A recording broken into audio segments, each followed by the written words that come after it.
नमस्कार, सार्वमंथन न्यूज महाराष्ट्रमध्ये आपलं स्वागत. पाहूयात आजची सविस्तर बातमी.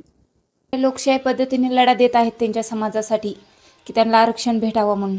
ते न्याय म्हणजे लोकशाही पद्धतीनं लढा देत आहेत, त्याच्यावर आपण विश्वास ठेवला पाहिजे. न्यायदेवता आहेच ना न्याय मिळवून देण्यासाठी. मग दादांच्या लढ्याला तर माझा पाठिंबा आहेच, कारण दादांनी जे माझा नवऱ्याचा तपास थांबवलेला चालू केला त्यासाठी पण, आणि मी त्यांना भाऊ मानलेला आहे. आणि दादांच्या ह्या लढ्यासाठी माझा आणि माझ्या परिवाराचा पूर्ण पाठिंबा दादांसोबत आहे. म्हणते ना, मग दादा लोकशाही पद्धतीने चलत आहेत. दादा एकदम शांततेच्या मार्गात त्यांचा न्यायाचा लढा लढत आहेत. मग सगळ्यांनी त्यांचं समर्थन केलं पाहिजे की दादा शांततेपणे करतायत. न्यायदेवता तर आहेच ना आपली, न्यायदेवता बघून घेईल ना म्हणजे काय करायचं काय नाही हे आपण नाही ना ठरवू शकत की कुठं जायचं. मग ते म्हणजे एकदम ते लोकशाही पद्धतीनं शांततेच्या मार्गाने करत आहे, त्याच्यामुळे सगळ्यांनी त्यांना पाठिंबा दिला पाहिजे. म्हणजे हाके सणांचं कसं या म्हणजे एक लेकरांचा बाप मारला त्यावेळेस हाके साहेब कुठे गेलते न्यायाच्या लढ्यासाठी.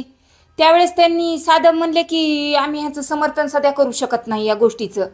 मग त्यावेळेस हाके सर कुठे गेलते. मी पण एक ओबीसी बांधव होते ना, मग त्यांनी माझ्या न्यायाच्या लढ्यात का साथ दिली नाही. आणि तिथं जाऊन असं अशा पद्धतीने हे करणं म्हणजे ते खरं समाजात तेढ निर्माण करत आहेत.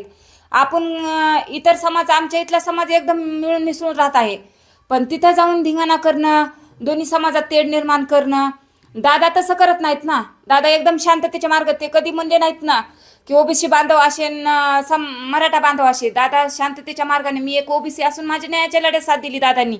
हे सगळ्यांना, ओबीसी बांधवांना सगळ्यांना कळायला पाहिजे की दादा हे सगळ्या समाजासाठी आवश्यक आहेत.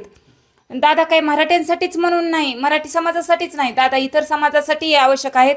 आणि दादांच्या न्यायाच्या लढ्यात सगळ्यांनी पूर्ण समर्थन केलं आहे ना. असं तर आपल्याला गोपीनाथ मुंडे साहेबांनी आरक्षण मिळवून दिलेलं आहे.